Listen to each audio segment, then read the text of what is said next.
Before we begin the story, let us know where you're watching from by leaving a comment below. If you enjoy this video, don't forget to like and subscribe. Have a wonderful day.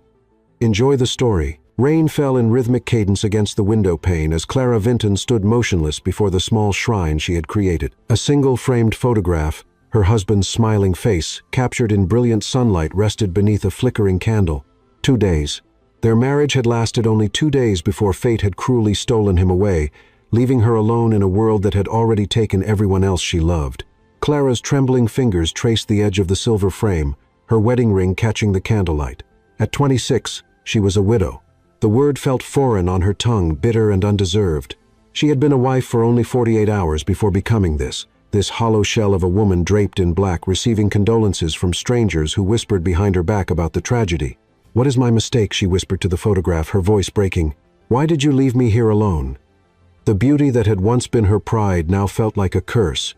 With skin the color of burnished copper and eyes so dark they reflected like midnight pools, Clara had always drawn attention. Her late husband had often said her beauty was otherworldly, like something heaven had misplaced on earth. Now that same beauty only intensified the tragedy people saw when they looked at her, the stunning young widow, too lovely to be left alone.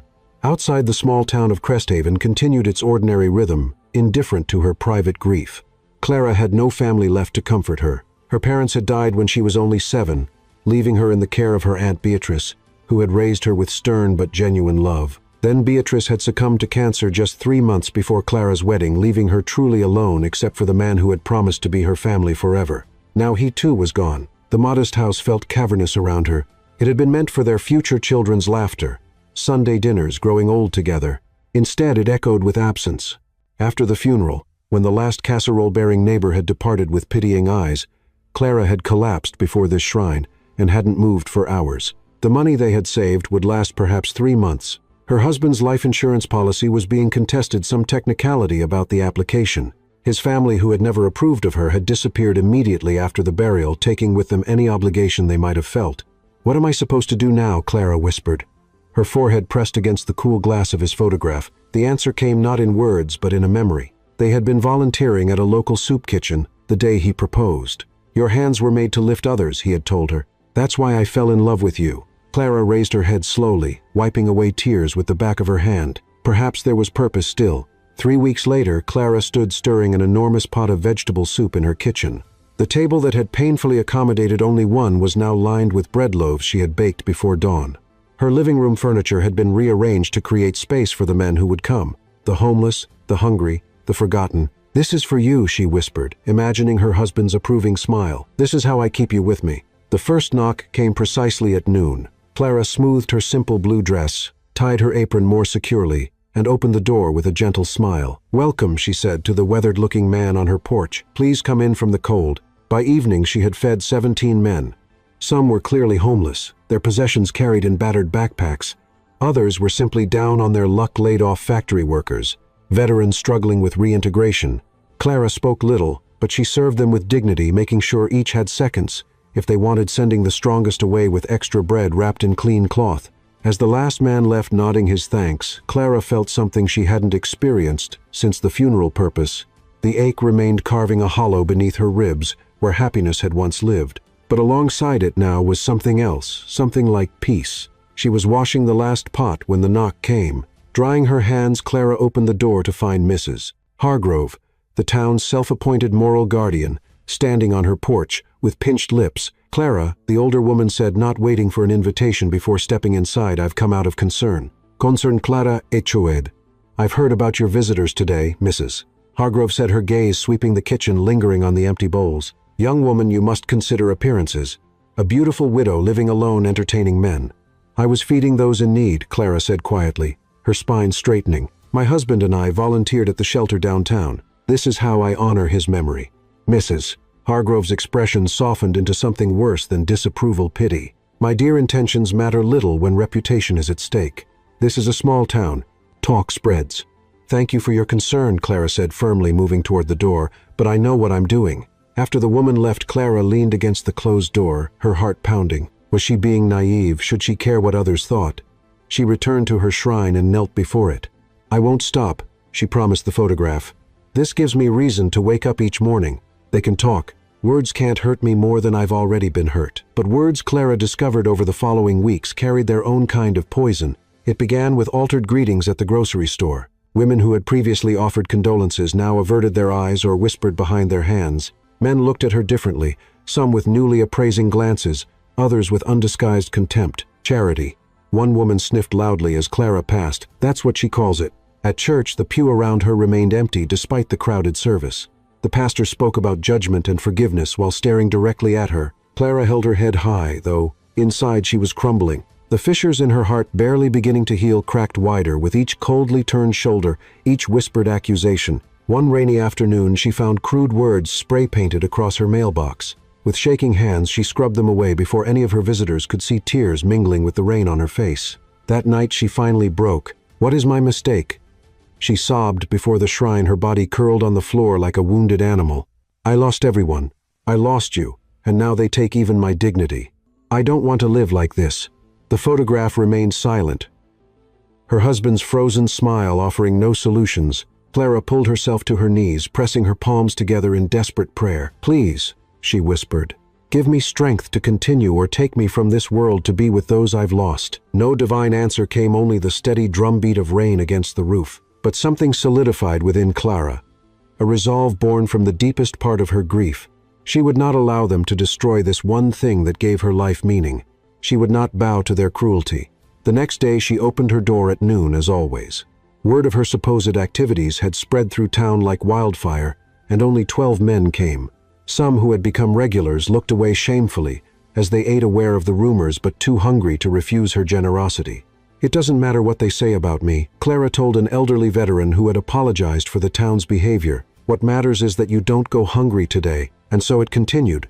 Clara Vinton, once respected as a newlywed, and then pitied as a young widow, now walked through town bearing a weight heavier than grief, the burden of false judgment. Widow prostitute, they called her behind hands and closed doors. The charity of her work twisted into something sordid by minds eager for scandal. Each night she cried before her husband's photograph.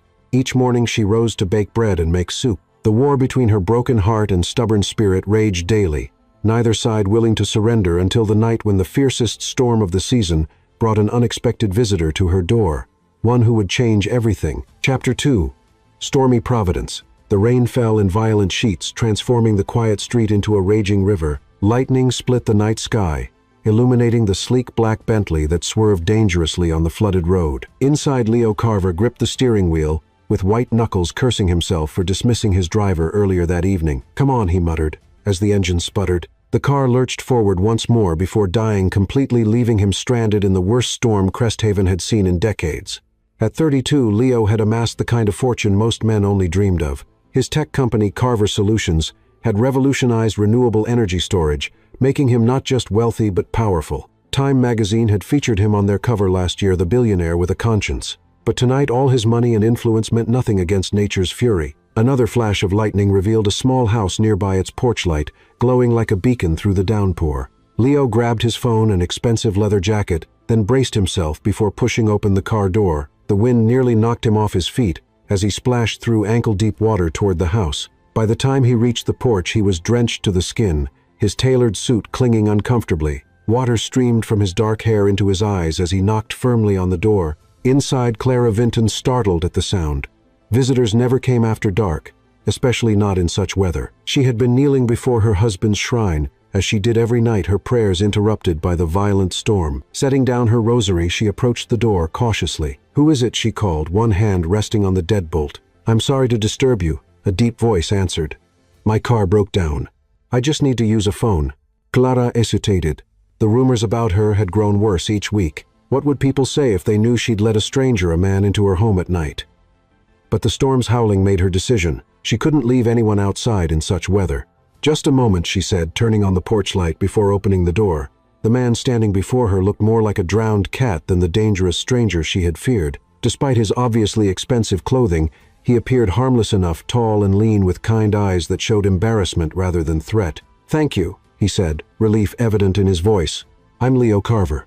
My car died about 50 yards down the road." Clara's eyes widened slightly in recognition. Even in her isolated grief, she knew that name. His face had been on magazines at the grocery store checkout. A billionaire CEO standing, dripping on her worn welcome mat. "Please come in, Mr. Carver," she said, stepping aside. "You're completely soaked." Leo stepped into the modest home, immediately aware of its warmth, not just in temperature but in atmosphere. The space was simple but immaculately kept, with hand-crocheted throws and the lingering scent of freshly baked bread. "I don't want to impose," he said, suddenly conscious of the puddle forming beneath him. "I just need to call for assistance." "No one will come in this weather," Clara replied practically. "Not until morning at least. The roads flood badly in this part of town." She disappeared briefly into another room, returning with a clean towel and a set of men's clothes. "These should fit." "They're—" She stopped herself. "They're clean. You can change in the bathroom down the hall." Leo accepted the items with genuine gratitude. "Thank you, Miss Vinton." "Clara Vinton," she said. She didn't add widow as the town had conditioned her to do. For this moment with this stranger, she was simply Clara. "Thank you, Miss Vinton. I won't forget your kindness." When Leo emerged from the bathroom wearing the simple flannel shirt and jeans Clara had provided, he found her in the kitchen stirring something that smelled heavenly on the stove. "I thought you might be hungry," she said without turning around. "It's just vegetable soup, but it's warm." Leo watched her, quietly struck by her profile in the kitchen's soft light. She was undeniably beautiful, with delicate features and smooth brown skin that seemed to glow from within. But there was something else about her, a dignity that seemed at odds with her humble surroundings, and beneath that, a profound sadness she carried in the curve of her shoulders. "That's very kind," he said, taking a seat at the small table when she gestured to it. "I haven't had homemade soup in, well, probably since childhood." Clara placed a steaming bowl before him, along with thick slices of fresh bread. "Eat while it's hot," she said, simply turning to wipe down the already spotless counter, rather than joining him. The soup was delicious, simple but perfectly seasoned. Leo ate with appreciation, surprised by how hungry he was. Outside, thunder crashed and rain pounded against the windows. But inside this stranger's kitchen, he felt an unexpected peace. "This is wonderful," he said. "Thank you." Clara nodded but said little. She was unaccustomed to conversation these days. Her daily interactions consisted of serving food to men who either pitied her too much or respected her too little to engage in real dialogue. "Have you lived in Cresthaven long?" Leo asked, trying to bridge the silence. "All my life," she answered. "My husband and I bought this house after our wedding." Her voice caught slightly on the word husband, but she recovered quickly. Leo noticed the past tense and the wedding ring she still wore. "I'm sorry for your loss," he said quietly. Something in his tone, genuine rather than pitying, made Clara meet his eyes for the first time. "Thank you," she said, the words carrying the weight of true gratitude. The lights flickered once, twice, then went out completely, plunging the house into darkness. "Stay seated." Clara's calm voice came through the blackness. "I have candles." Moments later, a match flared, and Clara moved confidently around the kitchen, lighting candles she placed on various surfaces. The space transformed in the warm glow, shadows dancing on the walls as the storm raged outside. "I should let you make your calls," Clara said, placing a candle on the table. "Your family must be worried." Leo shook his head. "No family to worry," he replied, surprising himself with the admission. "Just an assistant who's probably enjoying the night off from my demands." A particularly violent thunderclap shook the small house, making Clara jump slightly. "Are you afraid of storms?" Leo asked. "No," she said softly. "But my husband died in weather like this, a car accident on Old Creek Road. The bridge flooded, and—" She didn't finish the sentence. Leo felt a twist of empathy. "Recently, 2 days after our wedding," Clara answered, her voice steady despite the pain behind her words. 4 months ago now." The enormity of that loss silenced Leo. No platitude seemed adequate. As the clock chimed 10, Clara excused herself briefly. Leo sat alone in the candlelit kitchen, listening to the storm. Curious about his soft-spoken host, he ventured into the living room, where more candles burned. His eyes were drawn to a small altar in the corner. A framed photograph of a smiling young man stood surrounded by candles and a rosary. Fresh flowers, simple wildflowers, not expensive arrangements lay before it. Leo stepped back discreetly when he heard Clara returning, but not before understanding more about the woman who had taken him in. "There's a guest room upstairs," Clara said, appearing in the doorway. "I've put fresh sheets on the bed. The storm isn't letting up, and it wouldn't be safe for anyone to drive in this." "You've done more than enough," Leo began, but Clara shook her head.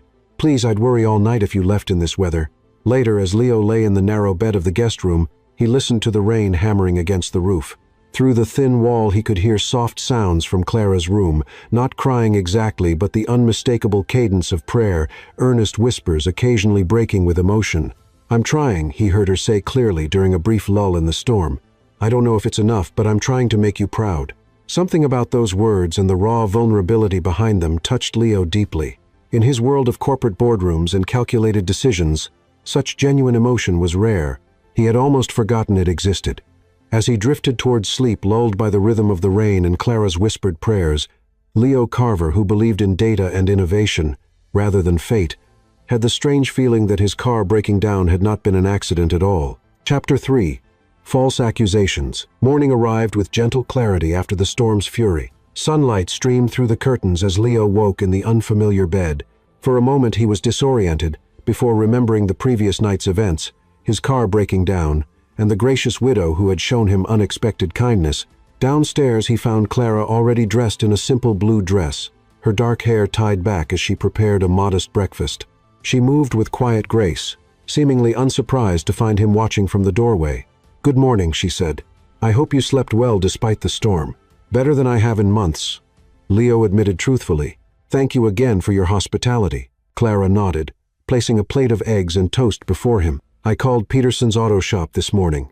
They should be here within the hour to look at your car."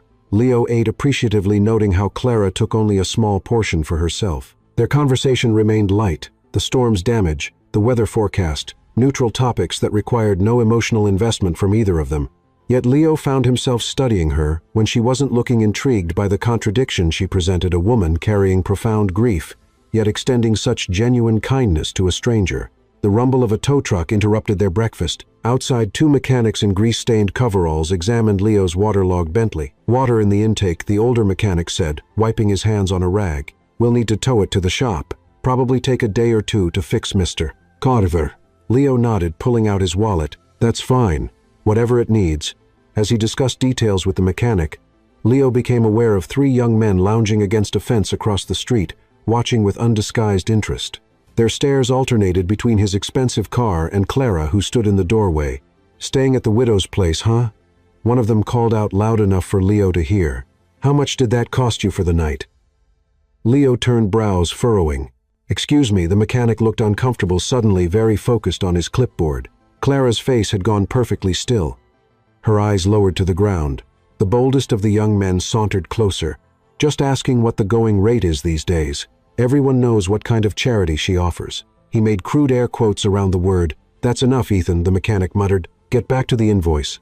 But the young man persisted, his voice dropping as he leaned toward Leo. "Seriously though, she's got half the homeless men in town visiting regular. Beautiful woman living alone, feeding strange men. We all know what's really happening." Blood rushed to Leo's face. "You should be ashamed of yourself," he said coldly. "Miss Vinton offered me shelter during a dangerous storm when my car broke down. Nothing more." The young man smirked. "Sure, man. Whatever you say." He glanced at Clara. "Guess rich guys get a discount, huh, Clara?" Before Leo could respond, Clara spoke, her voice quiet but firm.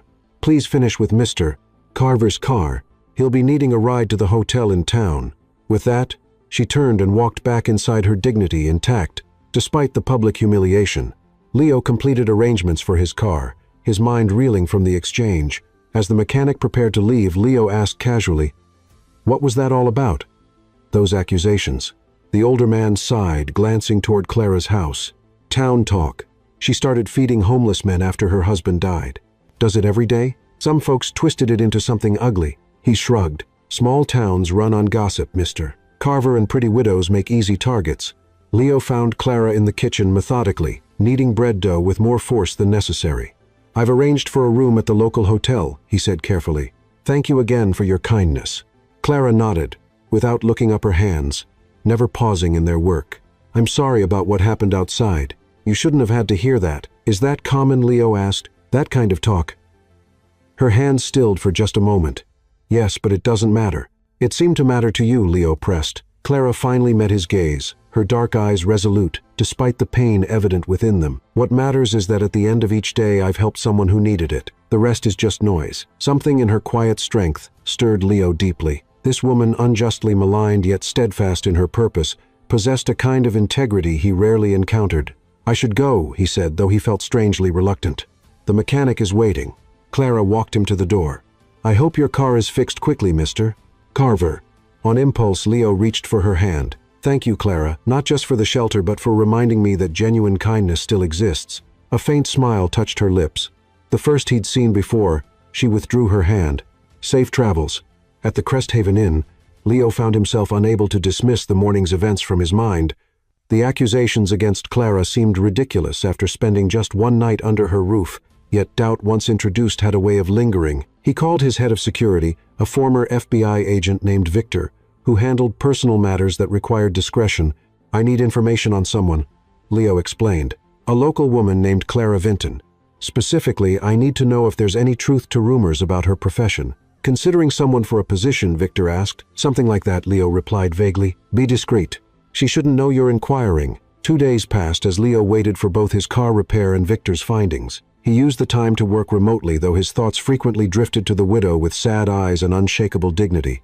Victor arrived personally on the 3rd day, sliding into the booth across from Leo at the hotel restaurant. "Well," Leo asked, setting aside his laptop. "Clara Vinton, age 26, orphaned at 7, raised by her aunt, married Nathan Sterling 4 months ago. He died 2 days later in a car accident during a flash flood." Victor slid several photographs across the table. Clara entering a grocery store. Clara serving food to clearly homeless men. Clara kneeling in church. "The charity work is legitimate." Victor continued. "She feeds between 12 and 20 men daily, all verified as either homeless or struggling financially. Several are veterans. I found no evidence whatsoever of prostitution or impropriety." Leo felt a rush of relief, followed immediately by shame for having doubted her at all. "There's more," Victor added. "Her husband's family contested the insurance policy, leaving her virtually penniless. Her savings will run out within weeks, at her current rate of expenditure, much of which goes to feeding others." He paused. "She's a remarkable woman, sir." The rumors appear to be nothing more than small-town malice. Leo nodded slowly, a mixture of emotions churning within him. "Thank you, Victor. That will be all." After Victor left, Leo remained at the table staring at the photographs. Clara's face in each showed the same quiet determination, the same barely concealed grief. Something about her had gotten under his skin, her resilience, her goodness, her unwarranted suffering.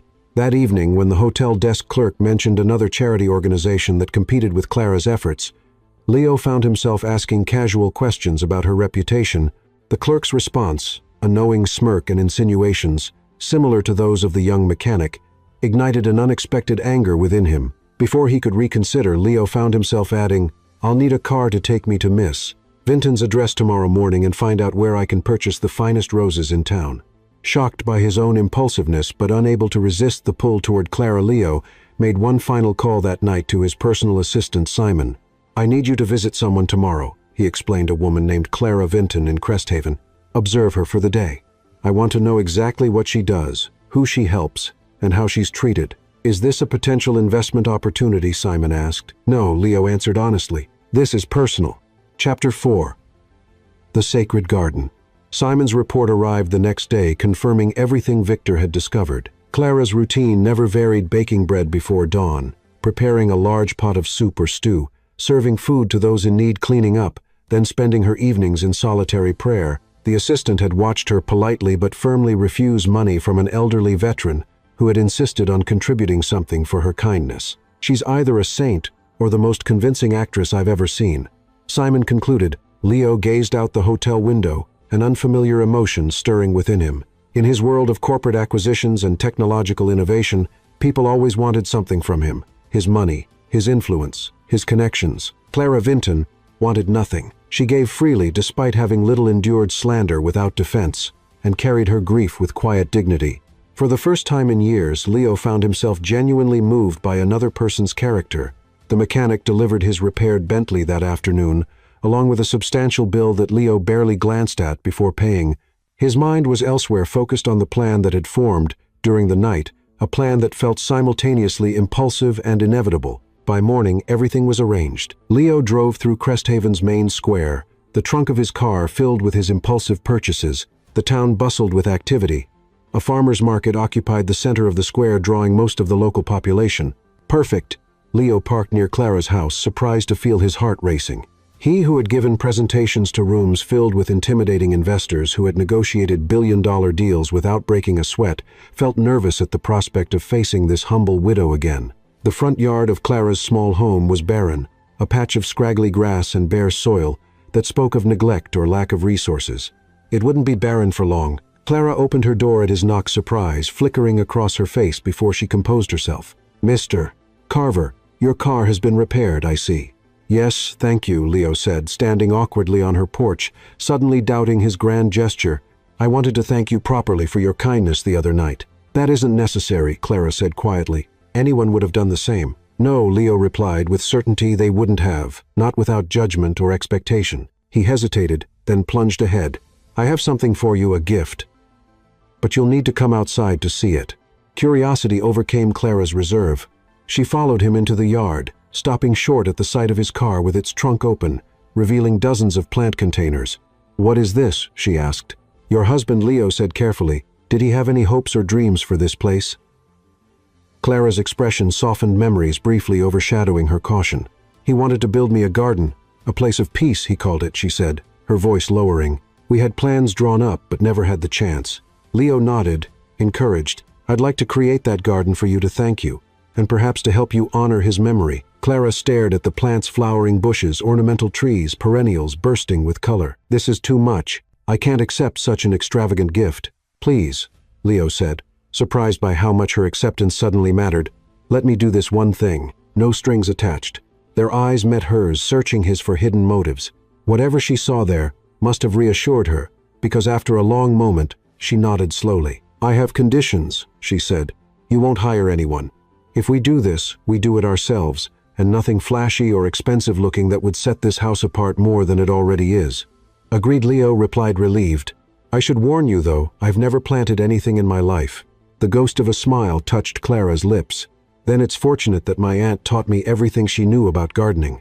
They worked through the morning, Leo, following Clara's quiet instructions as they prepared the soil and placed plants according to the vision her husband had shared with her. Clara seemed to come alive as she worked her hands sure and capable in the earth. Occasionally she would describe her husband's plans for specific areas, her voice warm with remembered love. "He wanted camellias here," she explained, pointing to a sunny corner. "He said they reminded him of me, complicated to grow but worth the effort." Leo watched her dirt smudged across her cheek, more animated than he'd seen her before. "He must have loved you very much." "He did," Clara said simply. "More than I deserved." I doubt that Leo replied before he could stop himself. By noon, neighbors had noticed the activity. Several walked by, slowly, openly staring at the transformation and the unexpected presence of the billionaire CEO kneeling in Clara's front yard. Whispers and pointed fingers followed, but Clara seemed determined to ignore them. "They'll talk regardless," she told Leo when he glared at a particularly obvious group of onlookers. "Let them." As the sun reached its zenith, Clara insisted on preparing lunch. While she worked in the kitchen, Leo continued planting, driven by an unfamiliar desire to complete this one perfect thing for her. An elderly man stopped at the edge of the yard, watching Leo work with curious eyes. "You're that tech fellow from the news," he said finally. "What brings you to Clara's garden?" Leo straightened, wiping sweat from his brow. "She helped me during the storm. I'm returning the favor." The old man nodded thoughtfully. "Good to see someone being kind to her for a change. This town's been cruel to that girl." "Because of the rumors?" Leo asked. "Because people fear what they don't understand," the man replied. "A beautiful young woman choosing charity over bitterness after such loss confounds them. So they create a story that makes sense of her goodness in the worst possible light." He shook his head. "Shameful what they've done to her reputation." The man wandered away, leaving Leo to consider his words. By the time Clara returned with sandwiches and lemonade, he had finished planting the last of the flowering shrubs. They ate in companionable silence on her porch steps, surveying their work. The yard had been transformed, no longer barren but filled with promise. The plants were still small, the design not yet realized, but the potential was evident. "It will be beautiful when everything grows," Clara said softly. "It's already beautiful," Leo replied, though he wasn't looking at the garden. Clara met his gaze, something vulnerable flickering in her eyes before she looked away. "Why are you really doing this, Mr. Carver? You barely know me." The moment of truth had arrived more suddenly than Leo expected. He set down his glass and turned to fully face her. "After I left here, I heard more about the rumors," he began carefully. I had you investigated." Clara stiffened, her expression closing. What I needed to know, if there was any truth to what people were saying." Leo continued, knowing he was handling this badly, but unable to stop. "I sent 2 people to verify, to spy on me," Clara interrupted, standing abruptly, "to test whether I was actually a prostitute masquerading as a charitable widow." "Clara, please. You sat in my home, ate the food I prepared, accepted my hospitality, all while having me investigated like a criminal. Her voice trembled not with tears, but with anger. "Get out."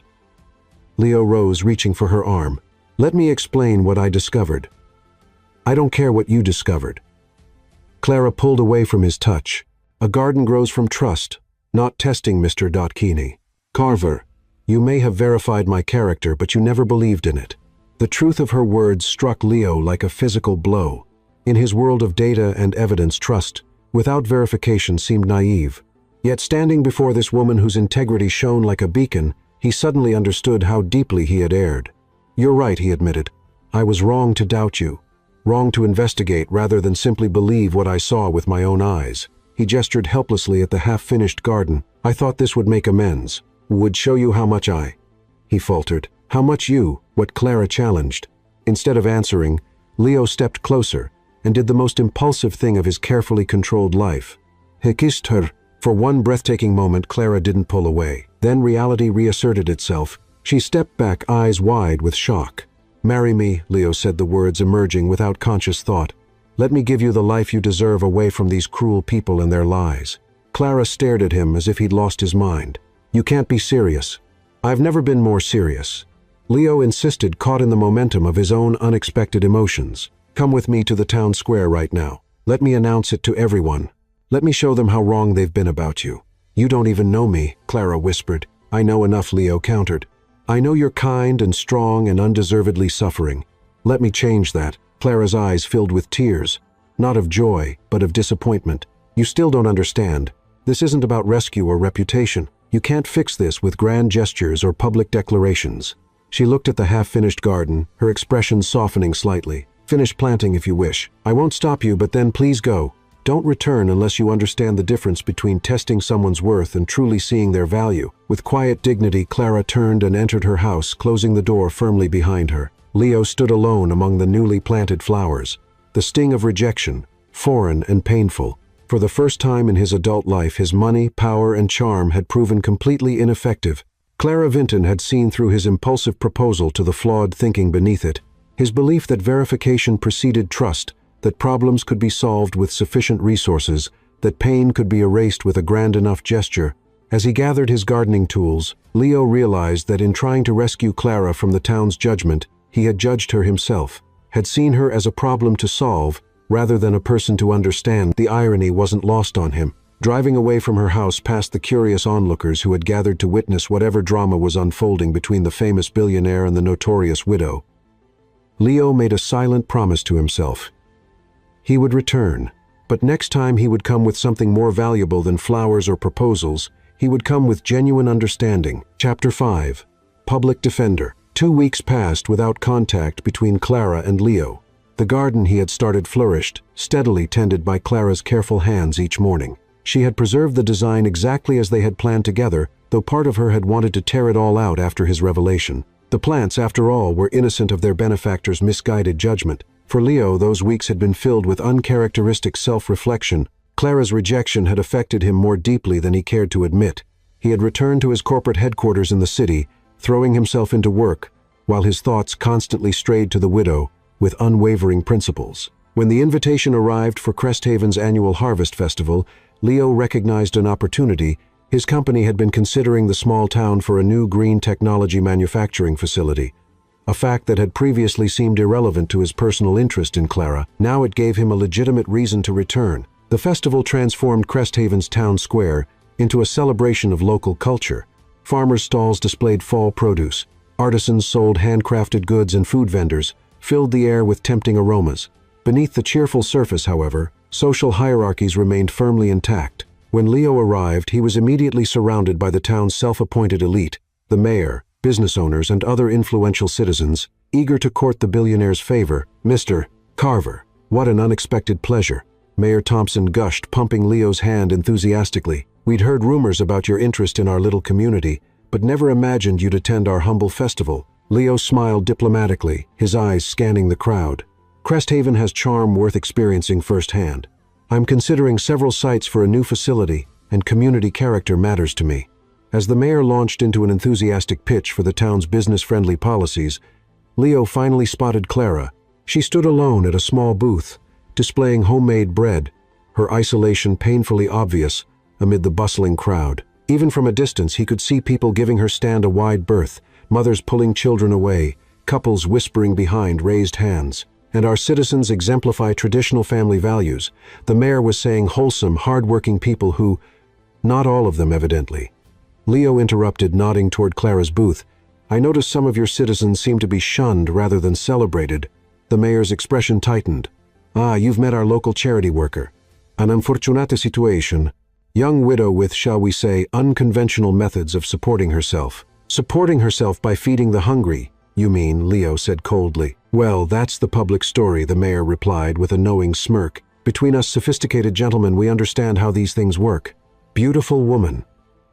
No visible means of support, men coming and going at all hours. Something snapped inside Leo. Weeks of frustration, guilt, and unacknowledged longing crystallized into righteous anger. Mayor Thompson, he said, his voice carrying clearly in the sudden lull of conversation around them. I suggest you consider your next words very carefully because I've spent considerable time verifying Miss Vinton's character, and I can assure you, she is the only truly charitable person I've encountered in your town. The mayor blanched, suddenly aware of the attention they were drawing. Mr. Carver, I didn't mean to imply. Yes, you did. Leo cut him off, and I wonder how many others have perpetuated these malicious lies. He raised his voice deliberately. Perhaps this is a good time to address the matter publicly, since so many concerned citizens are present. The festival seemed to freeze as Leo strode to the center of the square, his presence commanding immediate attention. Years of corporate leadership had taught him how to control a room, or in this case an entire gathering. People of Cresthaven, he began, his voice projecting effortlessly. I came here today to evaluate whether your community deserves the economic opportunity. My company could bring hundreds of jobs, millions in tax revenue, infrastructure, improvements. Murmurs rippled through the crowd. The mayor hovered anxiously at the edges, clearly torn between stopping Leo and avoiding offense to such a valuable prospect. What I've discovered, Leo continued, is a community that prides itself on values while destroying the reputation of its most vulnerable member. He gestured toward Clara, who stood frozen by her booth, her face a mask of shock. Clara Vinton lost her husband 4 months ago.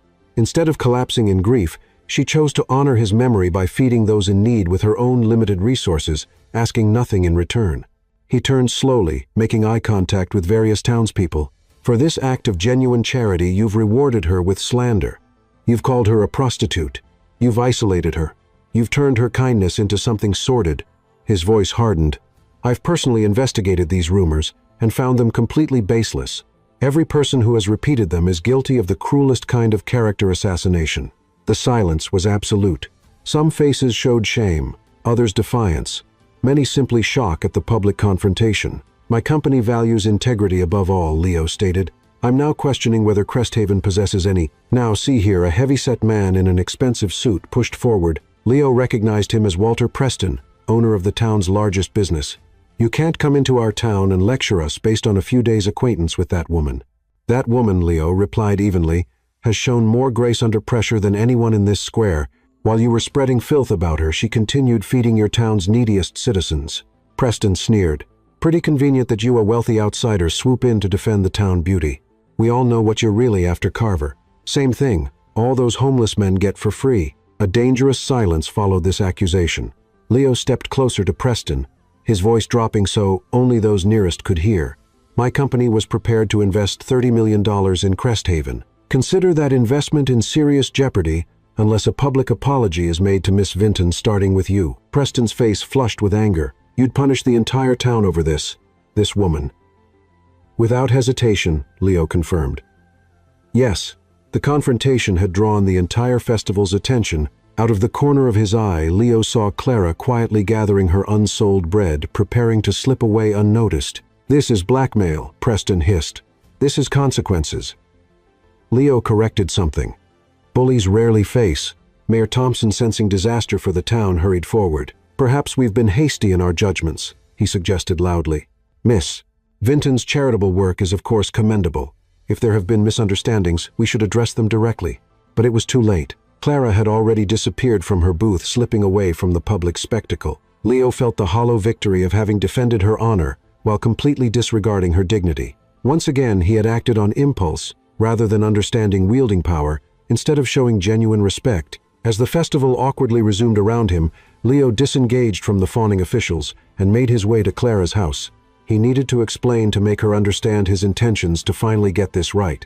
Clara was waiting on her porch when he arrived, her expression unreadable in the fading afternoon light. "You shouldn't have done that," she said quietly as he approached. "They needed to hear the truth," Leo replied. "You're fighting for my honor using the same weapons they use against me, power and intimidation," she explained. "True respect cannot be commanded, Leo. It must be earned." The use of his first name wasn't lost on him. Despite her criticism, something had shifted between them. "I wanted to help," he said simply. "I know." Clara's eyes softened slightly. "But next time ask me what I need rather than deciding for me." "Next time," Leo repeated, hope rising unexpectedly. Clara's almost smile appeared briefly. "Perhaps, but not yet." As Leo turned to leave, he noticed the garden they had planted together. In just 2 weeks it had already begun to flourish new growth, reaching toward the sunlight with quiet determination like Clara herself. Chapter 6. Letters in the Rain. 3 weeks passed. The garden outside Clara's home continued to flourish, but Clara herself had not seen Leo since the festival. She'd heard rumors, of course. Cresthaven buzzed with news that Carver Solutions had purchased land on the town's outskirts, despite Leo's earlier threats to withdraw. Construction would begin in spring, bringing desperately needed jobs to the struggling community.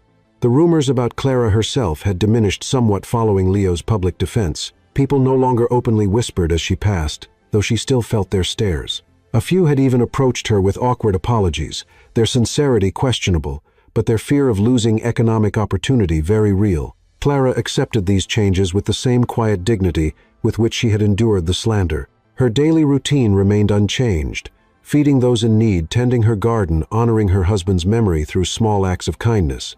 Yet something had shifted within her, a subtle awakening. She was reluctant to acknowledge. She thought of Leo more often than she cared to admit. The first letter arrived on a Tuesday, delivered by courier rather than regular mail. Clara almost returned it, unopened until curiosity overcame her caution. Inside was a single page of elegant stationery, handwritten in a strong, decisive script. "Clara, I've drafted this letter 17 times, searching for the perfect words. There are none. Instead, I offer something I've never given anyone: my complete honesty. I acted wrongly in investigating you. Wrongly in proposing impulsively. Wrongly in defending you publicly without your consent. Each time I believed I was helping, but I was actually imposing my will and worldview, the very things you've had to endure from everyone else. You deserve better. If you'll permit me, I'd like to write to you not to persuade or impress, but to share the journey your brief presence in my life has inspired. You've changed something fundamental in me, and I'm still discovering what that means. With respect and admiration, Leo." Clara read the letter twice, then carefully folded it and placed it in the drawer of her bedside table. She did not reply. The second letter arrived the next day. "Clara, today I visited a soup kitchen in the city. I've passed it hundreds of times without truly seeing it. I watched the volunteers serve meal after meal with genuine care, and I remembered the gentleness in your hands as you did the same.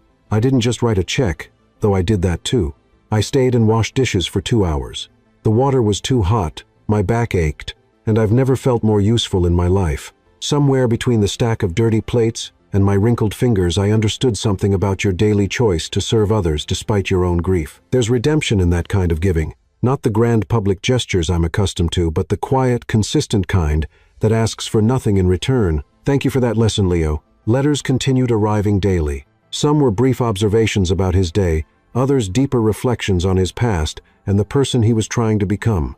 Clara read each one, storing them carefully in her drawer, without responding. Yet she found herself eagerly anticipating them, these glimpses into the mind and heart of a man so different from anyone she had ever known. On the 7th day, no letter came. Clara told herself she wasn't disappointed, that it was better this way. By evening, she had almost convinced herself it was true. Then the rain began. It started gently, a soft patter against the windows that gradually built into a steady downpour, reminiscent of the night Leo had first appeared at her door. Clara sat by her husband's shrine, trying to focus on her prayers while the storm intensified. A sound beneath the rainfall caught her attention, not knocking, but a voice. Setting down her rosary, Clara moved to the window and peered through the rain-streaked glass. Leo stood in her yard, completely exposed to the elements, rain plastering his expensive shirt to his body and streaming down his face. In his hands he held what appeared to be a stack of papers already disintegrating in the downpour. Disbelieving, Clara opened her front door. "Leo, what are you doing?" His smile was visible even through the curtain of rain. "I'm reading you my letters," he called back. "The ones I couldn't bring myself to send. You're soaked. Come inside." Clara insisted, concern overriding her caution. Leo shook his head. Not until you hear me out. These aren't like the others, Clara. These are the truths I was afraid to tell you. He raised the sodden papers, squinting to make out his own handwriting through the rain. The first night I met you, he began, his voice carrying through the downpour, I watched you pray. I've never believed in anything the way you believe. I envied that certainty, that faith. It terrified me. Clara stood transfixed in the doorway, rain blowing in around her as Leo continued discarding pages as they became too wet to read. I've spent my life building walls to keep people out. Success, wealth, power. They were never goals, just barriers to protect me from being abandoned again. Then you, with nothing but grief and kindness, showed me what real strength looks like. Thunder rumbled overhead, punctuating his words. Clara felt tears mixing with raindrops on her cheeks, unable to look away from this man who stood exposed in every sense before her. The day you rejected me was the first time in 20 years anyone has told me the truth about myself. Leo continued, his voice breaking slightly. You saw through every defense, every manipulation. You made me face the emptiness I've spent a lifetime avoiding. The papers in his hand had dissolved into a soggy mass. He dropped them, stepping closer to her porch. I'm not here to ask anything of you, Clara, not forgiveness, not acceptance, certainly not love. I just needed you to know that whatever happens, you've changed me. For the first time in my life, I'm trying to be worthy of someone's good opinion rather than buying it. Tears streamed freely down Clara's face, now indistinguishable from the rain. Something was breaking open inside her walls she had built to protect her grief, to keep her husband's memories sacred and untouched by new emotions. Why are you doing this? She whispered, barely audible above the storm. Leo stood at the bottom of her porch steps now, rain sluicing from his hair, his expression raw with vulnerability. Because you deserve the truth. Because for once in my life, I needed to give without expecting anything in return. Clara felt herself trembling, overwhelmed by emotions she had kept carefully controlled for months. Without conscious thought, she stepped into the rain, letting it soak through her simple dress, washing away pretense along with her tears. They stood facing each other in the downpour, the barrier between porch and yard no longer separating them. For a breathless moment, neither moved. I read every letter, Clara admitted, her voice steady despite her tears. They've been the only light in my days. Leo's expression transformed hope, dawning through the rain. Clara, she raised a hand, needing to finish. I'm afraid of what I'm feeling. My husband has been gone only 5 months. I wear his ring, pray at his shrine, hold his memory so tightly. I can barely breathe sometimes. And yet, you don't have to explain, Leo said gently. I understand time now in a way I never did before, how it can move too quickly and too slowly, all at once, how healing can't be rushed or scheduled. Clara nodded, grateful for his understanding. I need to know this isn't just rescue or fascination with the broken widow, that you aren't trying to save me or fix me. I'm not trying to save you, Leo replied, rain cascading down his face. You've been saving yourself all along. I'm just asking for the privilege of standing beside you while you do it. Something shifted in Clara's heart, not replacing her love for her husband, but creating space alongside it. Not betrayal, but possibility. She reached out slowly and took Leo's hand. Come inside, she said softly. We both need to dry off. They entered her home, dripping water onto the worn floorboards. Clara brought towels, the domestic normality of the gesture creating a moment of calm in the emotional storm they'd weathered. As Leo dried his hair, Clara moved to her husband's shrine. The candle still burned there. His photograph still smiled. She touched the frame gently before turning back to Leo. I can't promise you anything, she said honestly. I don't know what I feel or what I'm ready for. I'm not asking for promises, Leo replied. Just permission to keep writing, to keep knowing you. The rest will happen in its own time, or not at all. Clara regarded him thoughtfully, this powerful man humbled by rain and emotion, who had stripped away his armor to stand before her in truth. For the first time since her husband's death, she felt the faintest stirring of something like hope. I like that, she said finally. When the storm passed an hour later, Clara walked Leo to her door. Before he left, he turned to her, his expression solemn. In all my letters, there's one thing I never wrote, he said quietly. I never told you that I'm falling in love with you. I didn't want to burden you with that knowledge until you were ready to hear it. Clara's breath caught. She wasn't ready. Not to hear it, not to return it. But instead of fear, she felt a gentle warming, like sun breaking through clouds after a long winter. Thank you for your honesty, she whispered, and for your patience. As she closed the door behind him, Clara leaned against it, closing her eyes. For the first time in months, her heart felt lighter than her grief. Not healed, perhaps never fully healed, but no longer bleeding with each beat. She returned to her husband's shrine and knelt before it. But her prayers that night were different. Instead of asking why, she found herself whispering thank you for what she wasn't entirely sure, for the love she'd known, for the strength she'd found, or perhaps for the possibility of a future she hadn't dared to imagine. Outside, the garden glistened in the aftermath of rain, ready to grow in the sunlight that would surely follow. Chapter 7. The Hidden Shelter. Another month passed. Fall deepened into early winter, bringing colder nights and increasing hardship for the homeless people Clara served. She worried about several of her elderly regulars, particularly a Vietnam veteran named Roland, who refused to stay at the overcrowded town shelter due to his severe PTSD. They need a better place, Clara told Leo during one of his now regular visits. They sat in her garden wrapped in warm jackets as the evening air grew crisp. Somewhere safe with private spaces for those who need them. Have you spoken to the town council? Leo asked, though he already anticipated her answer. Clara gave him a wry look. They're barely civil to me now despite your economic leverage. Besides, the town budget is severely stretched. Leo nodded thoughtfully, filing away her words without comment. Their relationship had evolved into something neither had expected, a friendship first and foremost built on shared values rather than romantic urgency.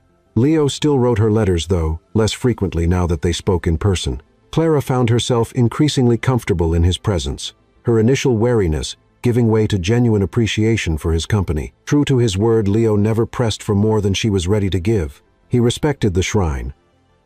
She still maintained understood when she needed solitude, and never again tried to fix her problems without her consent. In return, Clara gradually opened herself to the possibility of caring for him, allowing small touches, his hand on hers, their shoulders brushing as they walked, that would have been unthinkable months before. 3 days after their conversation about the homeless, Clara received an unexpected visit from Mayor Thompson. His manner was stiffly formal as he stood on her porch, clearly uncomfortable. Miss Vinton, the town council, is reviewing a proposal for a new facility on Elmwood Street, he explained, handing her an official-looking envelope. As a stakeholder in matters regarding homeless services, your input has been requested at tomorrow's meeting. Clara took the envelope with surprise. My input? Since when does the council value my opinion? The mayor cleared his throat. The proposal comes from an anonymous donor. However, given recent developments, we have reason to believe Mr. Carver may be involved. After he left, Clara opened the envelope to find architectural plans for a comprehensive shelter and resource center, far more advanced than anything Cresthaven could afford. Individual sleeping quarters, counseling offices, job training, facilities, a commercial kitchen. It was everything the town's homeless population desperately needed, and more. It was also exactly what she had described to Leo. Clara's immediate reaction was complicated. Pride warred with gratitude, independence, with practical acceptance of help that others genuinely needed. By the time she reached for her phone to call Leo, she had settled on cautious appreciation, tinged with wariness about his methods. The call went straight to voicemail, unusual for Leo, who always answered her calls regardless of what meeting she might be interrupting. The next morning, Clara dressed carefully for the council meeting. She chose a simple but professional navy dress, an outfit that declared she belonged in those chambers despite the whispers that might follow her. The council room was packed when she arrived. Clearly, word of the mysterious proposal had spread. Clara took a seat in the back, noting the absence of the one face she had expected to see. Where was Leo? Mayor Thompson called the meeting to order, explaining the proposal before them, a state-of-the-art shelter and resource center fully funded by an anonymous benefactor who requested only that it be named Clara's Hope in honor of Cresthaven's most compassionate citizen. Murmurs filled the room as all eyes turned to Clara. Her cheeks burned with embarrassment at being the center of attention, but she held her head high. While the council appreciates this generous offer, the mayor continued, we have concerns about the proposed location. Elmwood Street is a residential area, and some homeowners worry about property values. A heated debate ensued with several prominent citizens objecting to the shelter's location, while others defended the comprehensive proposal. Clara listened silently, her heart sinking, as she realized that even with funding secured, prejudice might prevent the project from proceeding. When called upon to speak, Clara stood with quiet dignity. This shelter would serve people who already live among us, just without walls and roofs, she said simply. They deserve protection from the cold and a chance to rebuild their lives. I urge you to approve this project regardless of whether it bears my name. Her brief speech drew surprising applause from many attendees, but the council remained divided.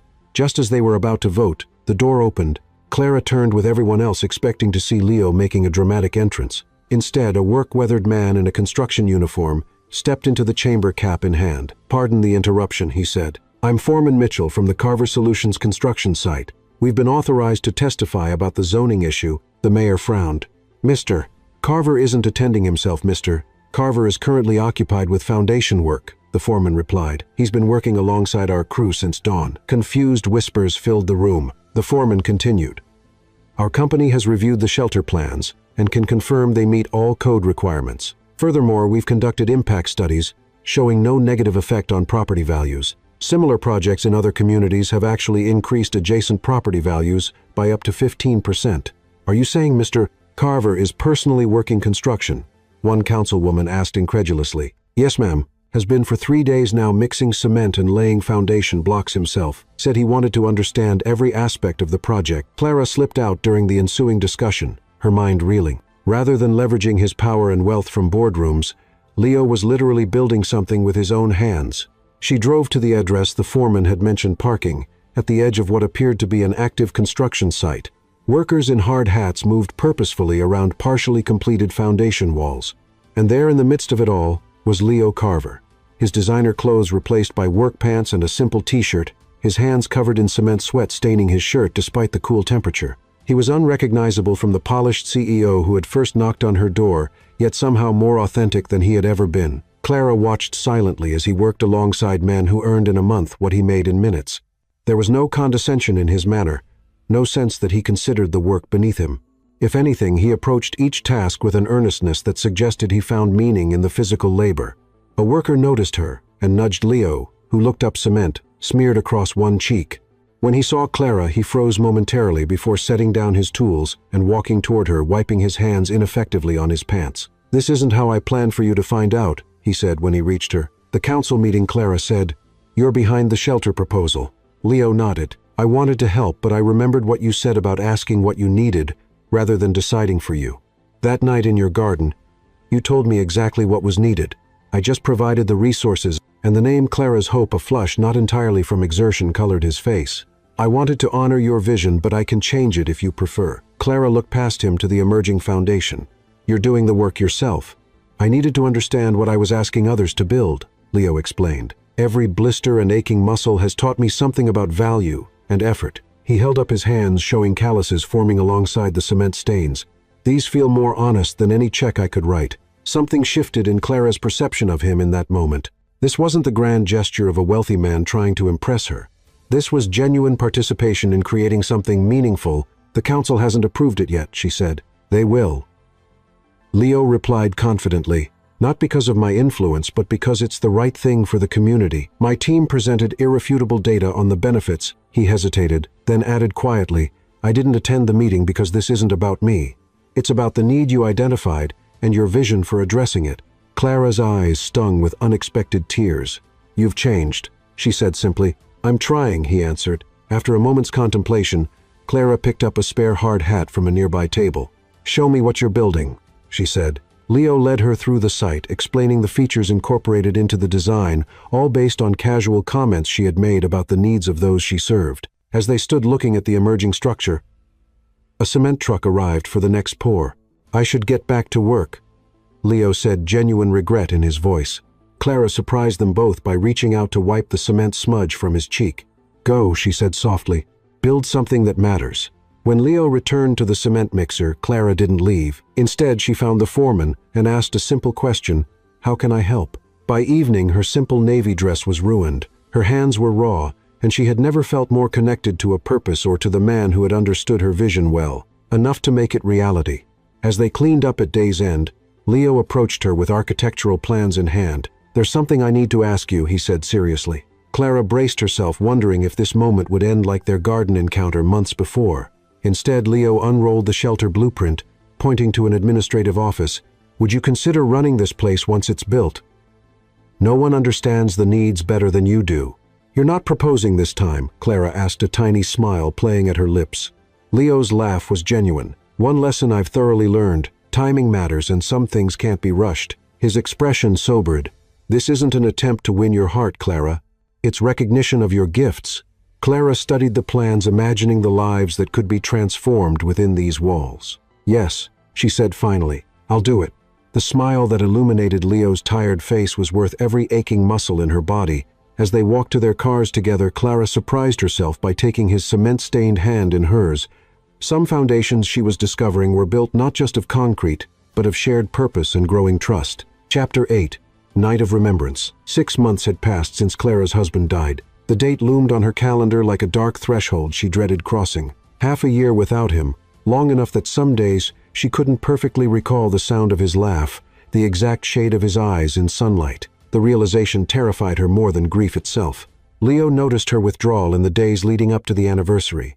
They had fallen into a comfortable rhythm over the previous weeks, working together at the shelter site during the day, often sharing simple meals at her home in the evening. But as the date approached, Clara grew distant, declining his invitations and shortening their conversations. "I need some time alone," she explained when he asked if something was wrong. "This week is difficult." Understanding dawned in Leo's eyes. "The anniversary," he said quietly. Clara nodded, unable to elaborate further. How could she explain the complexity of her emotions, the guilt she felt at the growing warmth she harbored for Leo, the fear that moving forward meant leaving precious memories behind, the confusion of a heart simultaneously healing and breaking? "I understand," Leo assured her, though his eyes revealed the hurt her withdrawal caused him. "Take all the time you need." The night before the anniversary, Clara barely slept. She lay awake, staring at the ceiling, remembering the brief, beautiful days of her marriage and the devastating moment when police officers had appeared at her door with news of the accident. By morning, her eyes were red-rimmed and her body exhausted, but she dressed carefully in the simple black dress she had worn to the funeral. The cemetery was quiet when she arrived, morning, dew still clinging to the grass around her husband's headstone. Clara knelt on the damp ground, placing fresh flowers beside the granite marker. "I miss you," she whispered, tracing his engraved name with trembling fingers. "Every day I miss you." For hours she sat beside the grave, sometimes speaking softly of the months that had passed, sometimes silent with her memories. She told him about the garden, the shelter being built, the gradual softening of the town's judgment. She did not speak of Leo. As afternoon shadows lengthened, Clara became aware of someone approaching. She turned, expecting a groundskeeper, and was startled to find Leo standing a respectful distance away. In his arms he carried a small potted tree and what appeared to be a picnic basket. "I'm sorry to intrude," he said gently. "I can leave if you prefer to be alone." Clara should have been annoyed at the interruption of her private grief. Instead, she felt an unexpected relief at his presence. "It's all right," she said. "What are you doing here?" Leo approached slowly, setting the items down near the headstone. "I've been coming here monthly," he admitted, "to pay my respects and to talk to him." Clara stared at him in confusion. "Talk to him?" A flush colored Leo's cheeks. "It sounds strange, I know, but I wanted his blessing in a way for being in your life." The revelation struck Clara deeply. While she had worried about betraying her husband's memory, Leo had been honoring it. "This is a Japanese maple," Leo explained, indicating the small tree. "They symbolize peace and serenity in many cultures." He hesitated, suddenly uncertain. "I thought we might plant it here today. Something living to mark his memory." Clara touched the delicate leaves of the maple, moved by the thoughtfulness of the gesture. "He would have liked that," she said softly. Together they prepared a spot near the headstone. Leo had brought proper tools, and they worked in companionable silence, digging the hole and carefully planting the young tree. When it was settled in the earth, Clara sat back on her heels, a sense of peace stealing over her for the first time that day. "Thank you," she said simply. Leo nodded, then gestured toward the basket. "I brought some food. Nothing elaborate, just bread, cheese, fruit, and candles for later when it gets dark." "A memorial picnic?" Clara asked, surprised by the unconventional suggestion. "In many cultures, remembrance includes celebration of the person's life, not just mourning their absence," Leo explained. "But we don't have to. It was just an idea." Clara considered for a moment, then nodded. "I'd like that actually. He wouldn't have wanted me to spend the day in tears." As the sun began to set, they shared the simple meal on a blanket near the grave. Clara found herself speaking more freely about her husband, not just his death, but his life, his dreams, the small moments that had made up their relationship. Leo listened attentively, asking questions that invited her to share happy memories rather than dwell on loss. "He sounds like an extraordinary man," Leo said as twilight deepened around them. "He was," Clara agreed. "Not perfect, but perfect for me at that time in my life." She looked up at Leo, really seeing him in a way she hadn't allowed herself before. "He taught me how to love without conditions or expectations. That's a lesson I'll always carry. The best kind of love transforms us," Leo said quietly, "even when it ends." As darkness fell completely, they lit the candles Leo had brought, creating a gentle circle of light around the grave. Above them, the night sky cleared, revealing a brilliant canopy of stars. "Look," Leo said suddenly, pointing upward. A meteor. Clara followed his gesture just in time to see a streak of light cross the sky. Then another appeared, and another. I didn't know there was a meteor shower tonight, she said in wonder. The Perseids, Leo explained. They happen every year around this time. I thought you might find it meaningful. Light appearing in darkness, brief but beautiful like her marriage. Clara thought. Brief but beautiful, illuminating her life in ways that remained even after the light had gone. They lay back on the blanket shoulders, touching as they watched the celestial display. The silence between them was comfortable now, filled with shared understanding rather than awkward tension. I've been afraid, Clara admitted finally, her voice barely above a whisper. Of what? Leo asked gently. Of forgetting, of moving forward, of feeling happiness again. She turned her head to look at him, his profile illuminated by candlelight. I've been afraid of what's happening between us. Leo remained silent, allowing her the space to continue at her own pace. I kept thinking that loving someone new would mean loving him less, that there's only so much room in a heart, and new feelings would push out the old ones. And now, Leo asked, his voice carefully neutral. Clara watched another meteor streak across the sky before answering, now I'm starting to understand that the heart isn't finite. It expands. My love for him doesn't diminish because I might care for someone else. She felt Leo's hand find hers in the darkness, his fingers warm against her skin. Clara, he began. I'm not ready, she interrupted, turning to face him fully. Not for promises or declarations, but I'm not afraid anymore. Understanding flooded Leo's expression. Without words, he raised her hand to his lips, placing a gentle kiss on her knuckles, a gesture of patience, of acceptance, of profound respect for her journey. For a breathtaking moment, as another meteor flashed overhead, Clara felt herself leaning toward him, drawn by something that felt both new and familiar. Their faces were inches apart, his breath warm against her cheek. Then she pulled back, shaking her head slightly. I'm afraid of what I'm feeling, she whispered. Instead of disappointment, Leo's face showed only tender understanding. I'll wait for as long as you need, he said simply. They remained under the stars until the last candle flickered out, watching the meteors and sharing memories. Hers of her husband, his of his childhood before loss, had taught him to build walls instead of bridges. In those quiet hours beside a grave with night blooming around them, something profound shifted between them. It wasn't love, not yet, but it was possibility as bright and promising as the stars above. When they finally packed up the remnants of their picnic, Clara paused to touch the headstone one last time. Thank you, she whispered, though, whether to her husband, to Leo, or to the universe itself, she wasn't entirely sure. The drive back to town was peaceful. Clara's grief not erased, but somehow transformed, no longer a weight that threatened to drown her, but a current that had shaped her into someone stronger, someone capable of weathering storms and still finding beauty in the aftermath. At her door, Leo hesitated. Will you be all right tonight? Clara nodded. Better than I expected to be. She searched his face in the porch light. Thank you for today. Not many would understand what I needed. I'm learning to listen, Leo said with a small smile, to hear what isn't being said as much as what is. As he turned to go, Clara called after him. Leo. He looked back, his expression open and patient. Would you like to come by tomorrow?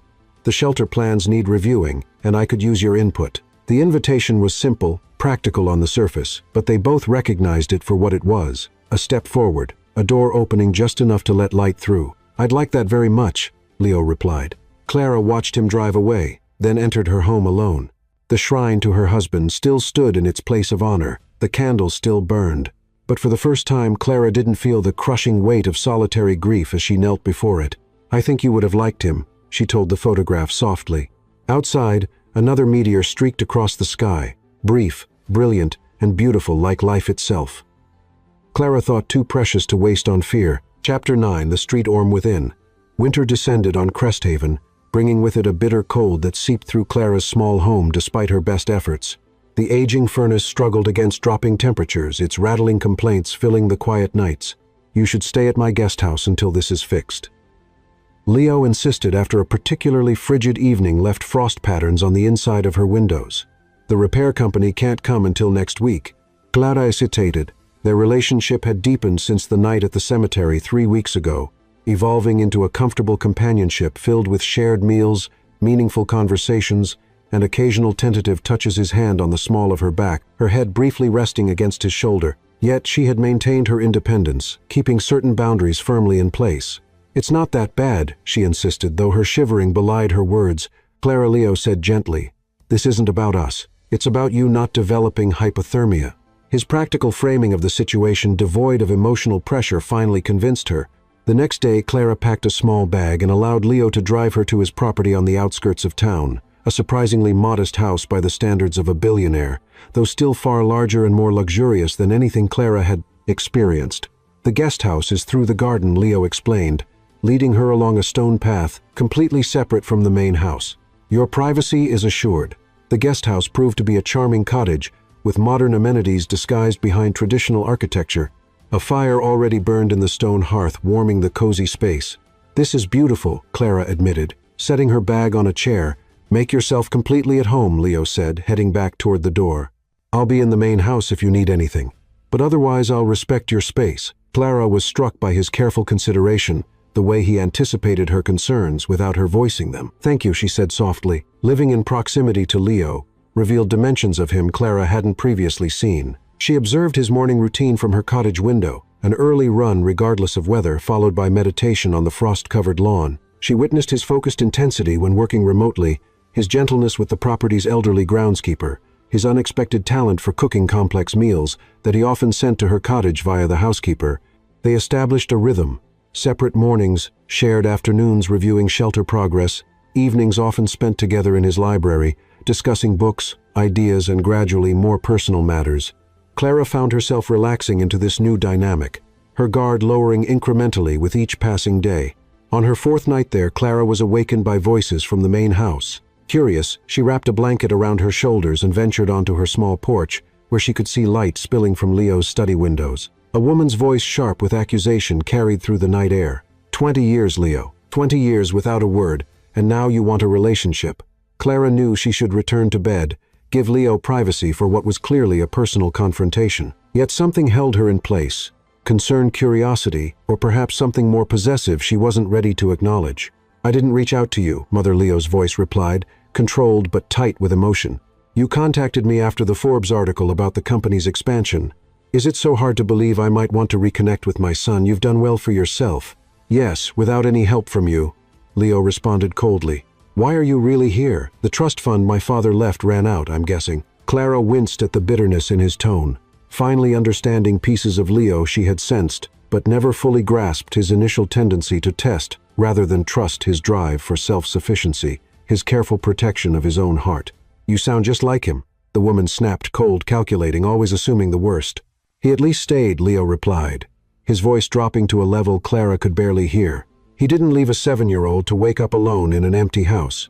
The conversation continued, growing more heated until Clara heard a door slam. Minutes later, a sleek car roared down the driveway, disappearing into the night. Clara returned to her cottage, shaken by what she had overheard. Leo had mentioned being abandoned as a child, but hearing the raw evidence of that wound made her heart ache for the boy he had been. Morning came with heavy snowfall that blanketed the property in pristine white. Clara ventured to the main house, finding Leo in the kitchen staring out the window, a cold cup of coffee forgotten in his hand. I heard voices last night, she said, simply not pretending ignorance. Leo didn't turn. My mother. After 20 years of silence, she's suddenly interested in a relationship, or more accurately in my resources. Clara moved to stand beside him, their shoulders almost touching as they gazed out at the snow. I'm sorry. Don't be, he said flatly. I stopped needing her a long time ago. Did you? Clara asked gently. Or did you just stop hoping? Leo finally looked at her, surprise flickering across his face at her perception. Perhaps both, he admitted. She left when I was 7. No warning, no goodbye, no contact information, just gone one morning. My father buried himself in work, provided everything except emotional presence. Leo's laugh held no humor. I suppose I inherited that tendency from him, solving problems with resources rather than genuine connection. You're learning, Clara said softly, reaching for his hand. We both are. The touch seemed to break something in Leo. He turned fully toward her, vulnerability evident in every line of his face. All my life I've measured people's love by what they're willing to sacrifice to stay. It's why I tested everyone, expected betrayal, kept my distance until you. What changed with me?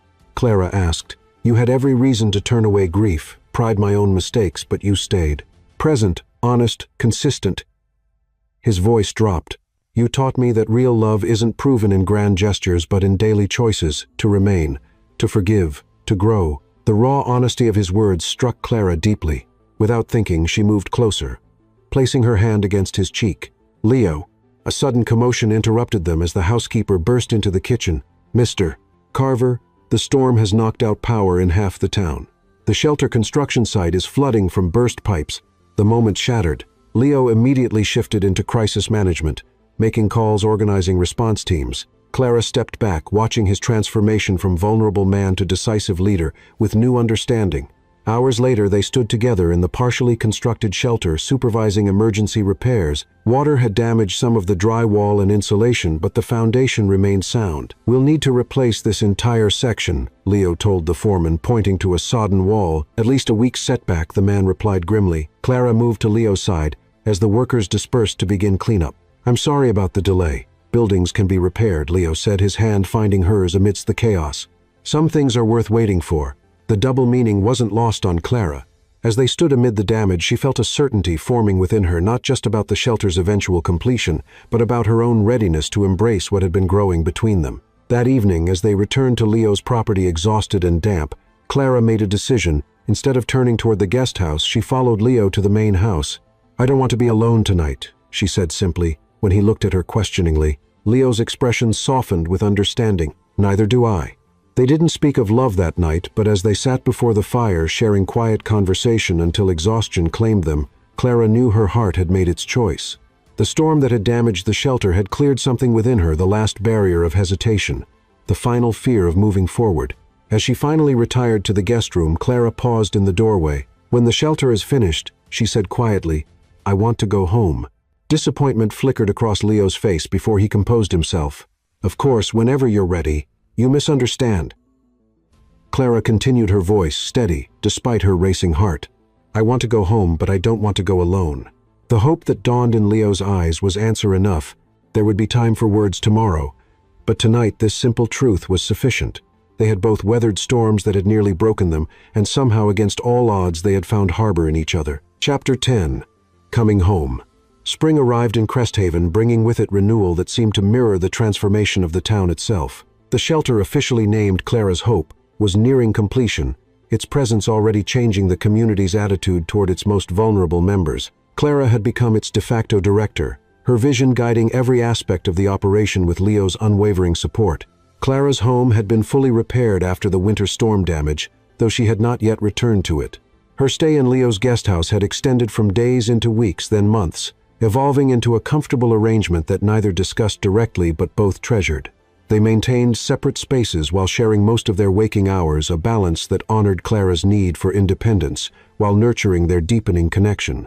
On the first anniversary of their meeting, a rainy day that brought nostalgic smiles to both their faces, Clara stood in her soon-to-be-opened office at the shelter, arranging photographs on her desk.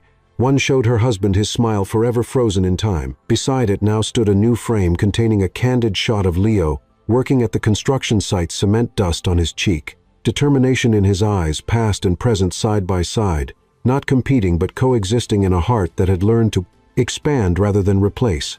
The familiar sound of Leo's footsteps drew her attention to the doorway. He leaned there, watching her with quiet appreciation.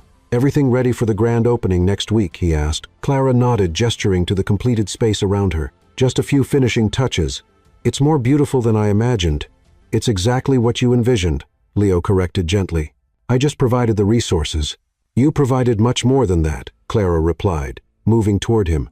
Their relationship had deepened into something. Neither had expected, a partnership built on mutual respect, shared purpose, and carefully nurtured trust. Physical affection had remained limited to meaningful touches and occasional tender kisses, both understanding that some thresholds should not be crossed until certainties were established. "I have something to show you," Leo said, an unusual nervousness in his voice. "If you're free this evening." Clara studied him curiously. Of course. Late afternoon found them driving through increasingly heavy rain, the weather an eerie echo of the night they had first met. Clara watched droplets race down her window, remembering the stranger who had appeared on her doorstep. That stormy evening, how different he was from the man beside her, now yet fundamentally the same in all the ways that mattered. "Where are we going?" she asked as Leo turned onto the road leading to her house. "You'll see," he replied mysteriously. The rain intensified as they pulled into her driveway. Clara hadn't visited her home in nearly 2 months, though she'd arranged for a neighbor to tend the garden that now flourished despite the downpour. "We're going to get soaked," she noted as Leo parked. He smiled, reaching into the back seat for an umbrella. "Some things are worth getting wet for. Don't you think?" They dashed through the rain to her porch, where Leo hesitated. "This is your house," he said seriously. "Your permission matters." Clara unlocked the door, touched by his continued respect for her boundaries even after all they had shared. Inside the house was immaculate, cleaned and aired. Recently she realized, though she hadn't arranged it. "This way," Leo said, leading her toward the back door. They stepped onto her rear porch, sheltered from the worst of the rain, but with a clear view of the garden and the small shed beyond it. Clara gasped softly at what she saw. The shed had been transformed, its weathered wood replaced with sturdy new timber. Its roof repaired, a small covered porch added to its front. A light glowed warmly through its window despite the gray afternoon. "What is this?" she asked, turning to Leo. "Go see," he encouraged, staying on the porch as she ventured into the rain. Clara crossed the garden raindrops, soaking her hair and clothes despite her quickened pace. At the shed's door she paused, then pushed it open. The interior had been completely renovated into a tiny but perfect writing studio. Bookshelves lined one wall. A comfortable desk faced the window overlooking the garden, and a small wood stove provided warmth. On the desk sat a leather-bound journal and a framed photograph, not of Leo or even of them together, but of Clara serving food to the homeless on that first day. Leo had observed her. "You once mentioned that your husband knew you'd always wanted to write." Leo's voice came from behind her. He stood in the doorway, rain dripping from his hair. "That you dreamed of recording the stories of those you helped, giving voice to the voiceless." Clara turned slowly, overwhelmed by the thoughtfulness of the gift. "You remembered that I mentioned it once months ago." "I remember everything you tell me, Clara," Leo said simply, "especially your dreams." She moved toward the desk, running her fingers over the journal's soft cover. "This is perfect. Thank you." "There's more," Leo said, his voice dropping slightly. He reached into his pocket and withdrew a small wooden box. "This isn't what you think," he added quickly, seeing her expression. Clara took the box with curious hands, opening it to find not a ring but a key, old-fashioned and beautiful, clearly custom-made. "What does it open?" she asked. Leo stepped fully into the studio, closing the door against the strengthening storm. "It doesn't open anything. It's symbolic." It took a deep breath. "1 year ago today, I arrived at your door, lost in more ways than just geographically. You showed me kindness when you had every reason not to. You challenged me when I needed truth. You taught me patience when I wanted to rush." He gestured to the key in her palm. "This represents what I'm offering you, not possession or control, but access to my life, my heart, my future, completely and without reservation." Clara stared at the key, its weight suddenly significant in her hand. "Leo, I'm not proposing," he clarified. "Not yet. I know better now." A smile touched his lips. "But I wanted to mark this day with something meaningful, to tell you that whenever you're ready, this month, this year, or years from now, I'll be waiting." The rain drummed steadily on the new roof above them, creating a cocoon of sound that seemed to separate this moment from the rest of the world. Clara looked up at Leo, seeing in his eyes the journey they had traveled together, from strangers to reluctant friends, to something profound neither had anticipated. "You once asked me to marry you without knowing me," she said softly. "Now you know all of me, my grief, my fears, my stubborn pride. Does the offer still stand?" Leo's breath caught visibly. "It does, with deeper conviction than before." Clara closed the distance between them, her free hand reaching up to touch his rain-dampened face. "Ask me again," she whispered. "Not like before, like now, with truth between us." Understanding dawned in Leo's eyes. Slowly he took her hand, the one still holding the symbolic key, and pressed it between both of his. "Clara Vinton," he said, his voice steady, despite the emotion evident in his eyes, "I love you not as a rescue, or a challenge, or a symbol, but as the extraordinary woman you are. Would you do me the honor of sharing your life with mine?" For answer, Clara closed the final distance between them. Their lips met in a kiss. Unlike their previous careful exchanges, this one held no hesitation, no boundaries, only the certainty of a decision fully made. The symbolic key pressed between their joined hands as Clara wound her arms around Leo's neck, drawing him closer. He responded with equal passion, years of patient restraint, giving way to passionate abandon. His hands, tangled in her damp hair, cradled her face, traced the curve of her spine with reverent hunger. "Yes," Clara breathed against his lips. "Yes." The storm intensified around their sanctuary, but neither noticed. Leo lifted Clara into his arms, her weight, nothing against the strength of his emotion. He pressed her against the bookshelf, their bodies fitting together perfectly, their kisses deepening with each passing moment. Clara felt herself surrendering to sensations long denied the heat of his skin beneath her. Exploring hands, the solid strength of his body against hers, the barely restrained desire, evident in every touch. For the first time since losing her husband, she felt fully alive. every nerve ending awakened to possibility rather than pain. Clara Leo whispered against her throat, her name both question and prayer on his lips. "Don't stop," she answered, her hands guiding his face back to hers. "I've waited long enough. We both have—" Rain lashed against the windows as they sank to the floor together, the small rug before the wood stove becoming their impromptu bed. Clothing gave way to exploration, inhibition to honest need. Clara marveled at the way Leo touched her with reverence, but without hesitation, as if he had always known her body yet discovered it anew with each caress. Their coming together was neither rushed nor tentative, but a perfect balance of passion and tenderness. The storm outside provided rhythm and counterpoint to their movements, nature's approval of their union. When Clara cried out Leo's name, her back arching beneath him, the thunder seemed to answer in kind. Afterward they lay entwined on the rug, rain still drumming steadily on the roof. Leo traced gentle patterns on Clara's bare shoulder, his expression one of wonder and contentment. "I never thought I could feel this way again," Clara admitted softly, her head resting on his chest. "I thought that part of me died with him." "Nothing truly good ever dies completely," Leo replied, pressing a kiss to her forehead. "It just waits to be reawakened." They remained in their private sanctuary as afternoon gave way to evening, talking, touching, making plans with the easy confidence of those who have found certainty. When the rain finally ceased as night fell, they dressed reluctantly and stepped outside to a world washed clean. The air smelled of renewal, of possibility. Clara closed the studio door behind them, the key now hanging from a chain around her neck, alongside her wedding ring from before, past and present, in harmony rather than conflict. "Where to now?" Leo asked, as they crossed the garden hand in hand. Clara stopped, turning to face the house she had maintained as both home and mausoleum to her grief. Through the window she could see the shrine still maintained in the corner of the living room, the candle unlit for the first time in a year. Home, she said simply, but not alone. 1 month later, Clara stood before the town where she had once been maligned and rejected. Beside her, Leo waited with uncharacteristic nervousness as the mayor concluded his introduction. "And so it gives me great pleasure to officially open Clara's Hope, a shelter that will transform lives in our community for generations to come." Applause rippled through the crowd. The same townspeople who had once whispered behind their hands now stood in admiration of the woman they had wronged. Clara stepped forward to cut the ceremonial ribbon, Leo at her side as cameras flashed to capture the moment. Leo suddenly turned to Clara, dropping to one knee before the astonished crowd. A collective gasp rose as he presented a ring that caught the spring sunlight in a dazzling display. "Clara Vinton," he said, his voice carrying clearly to every corner of the gathering, "you once taught me that true respect cannot be commanded. It must be earned." He took her hand gently in his.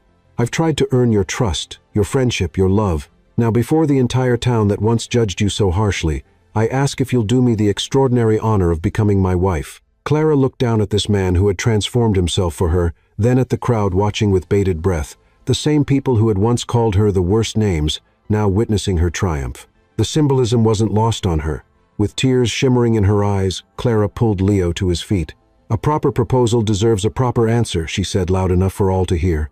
Then she kissed him, not a gentle peck, but a passionate embrace that left no doubt of her answer. The crowd erupted in cheers and applause, genuine joy, replacing the malice that had once defined their attitude toward her. When they finally parted, breathless and smiling, Leo slipped the ring onto her finger to join the symbolic key she still wore around her neck. "I love you," he whispered against her ear, in every weather, through every season. "And I love you," Clara replied. No hesitation in her voice or her heart. "For teaching me that endings can become beginnings when you're brave enough to open the door." Above them the clouds parted to reveal a perfect blue sky, nature's blessing on a love that had been forged in rain but would flourish in sunshine. The notorious widow and the billionaire CEO had found in each other what neither had dared hope for, not rescue or redemption, but partnership, passion, and the courage to build something beautiful from the ashes of their separate pains. Their love story, like the shelter that bore Clara's name, stood as a testament to the power of second chances and to the truth that sometimes the greatest journeys begin with a simple knock on a door during a storm.